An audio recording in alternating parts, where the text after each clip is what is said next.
আমরা আজকে আছি সিলেটের জাফলংয়ে। জাফলং জায়গাটা দেখতে কিন্তু অনেক সুন্দর।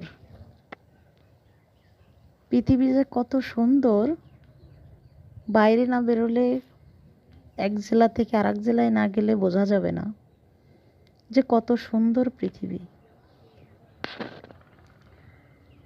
দেখুন, ওই যে দূরে দেখা যাচ্ছে পাহাড়,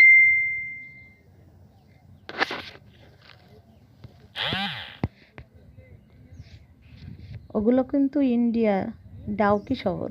ওই যে ছোট ছোট ঘরগুলো দেখছেন, এই টিলার নিচেই কিন্তু সেই জলপ্রপাত। আমরা সেখানে যাব, ওই দেখা যাচ্ছে ওখানে যাব। আর ওরই উপরে কিন্তু এই পাহাড়, এবং পাহাড়টা কিন্তু ইন্ডিয়ার ভিতরে। তো আপনারা সাথে থাকলে পরের ভিডিও দেখতে পারবেন।